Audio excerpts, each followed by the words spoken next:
Desafio número 2. Qual a diferença entre aval e fiança? Bom, vamos lá.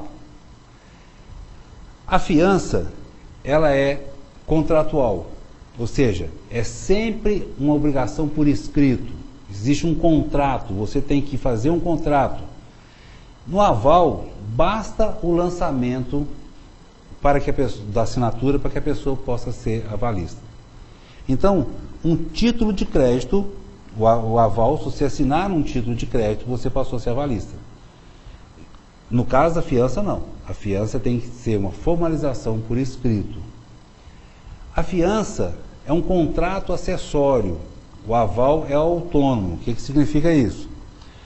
O aval é autônomo por quê? Porque uma vez que você deu o aval num título de crédito, o título de crédito pode percorrer o mundo que você vai continuar sendo avalista, ou seja, ele tem autonomia. Já a fiança é um contrato acessório, ou seja, é um contrato acessório a um outro contrato. A fiança pode ser, inclusive, no próprio contrato, uma cláusula contratual, por exemplo, citando o contrato de fiança. Portanto, a fiança é um contrato, então ele é sempre acessório. Já o aval é autônomo. Ele independe da origem. Na fiança, a responsabilidade é subsidiária, salvo estipulação em contrário. No aval, a responsabilidade é sempre solidária. O que significa isso? No aval, uma vez que você assinou como avalista num título de crédito, você tem responsabilidade sobre o pagamento daquele título solidariamente com o devedor. Significa dizer o seguinte, que o credor pode cobrar tanto do emissor quanto do avalista. Ou seja, ele é solidário com o pagamento daquele título. Na fiança, a responsabilidade é subsidiária, ou seja, você cobra primeiro do devedor para depois cobrar do fiador, a não ser que esteja constando em contrato. Por exemplo, o fiador, neste momento, abre mão do direito da ordem. Nesse caso, o fiador passou a ser, então, também solidário. Mas, em condições normais, a responsabilidade do fiador é sempre subsidiária e a responsabilidade do avalista é sempre solidária. A fiança é dada para garantir contratos, o aval é dado para garantir título de crédito. Então, o aval é sempre dado um título de crédito. Por exemplo, um cheque não é um título de crédito? Se você assinar, o emitente do cheque assinou, se você assinar do lado, você é avalista. Só de você assinar, você já é avalista. Ou seja, se você colocar sua assinatura em um título de crédito, independente se você é o devedor ou não, você passou a avalizar aquele título de crédito. A fiança garante contratos.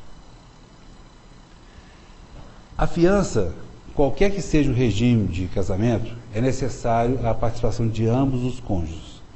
No aval, basta a assinatura de um dos cônjuges. Vamos discutir um pouco melhor isso aí. Na fiança, se não tiver a assinatura do cônjuge, aquele contrato é anulável. Não, no aval não. Se não tiver o título de crédito, se não tiver a assinatura do cônjuge, o título de crédito não vai deixar de ser título de crédito. Porém, pode ser questionado futuramente na justiça a distribuição dos bens daquele casal. Ou seja, na fiança, se o cônjuge não assinar, aquele contrato simplesmente deixa de existir.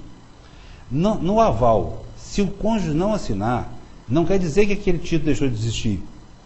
Porém, se for cobrado do avalista, o cônjuge pode reclamar seus direitos. Então, o Código Civil deixa bem claro isso com relação a que teria que ter assinatura dos dois para que surtisse efeito a execução.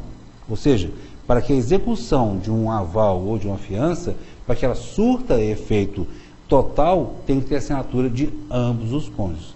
Mas o aval não precisa da assinatura do cônjuge para continuar sendo aval. A fiança pode ser dada um documento em separado. O aval só pode ser dado no próprio título ou, se for o caso, numa folha anexa. Então, a fiança pode ser Você tem um contrato sobre alguma coisa e um contrato de fiança. O aval ou é no próprio título ou uma folha anexa ao próprio título. Então, o aval está sempre junto com o título. A fiança é uma garantia pessoal, ou seja, você garante uma outra pessoa sobre tudo que se refere àquele contrato. O aval não, ele garante só o título, ou seja, você tem um título de determinado valor, você está garantindo aquele título. A fiança você garante a pessoa, ou seja, tudo que se referir àquele contrato, você está garantindo aquela pessoa. Então, se naquele contrato tiver previsto, por exemplo, a renovação do contrato, você continua garantindo. Já no aval não, é só no título de crédito e pronto, acabou.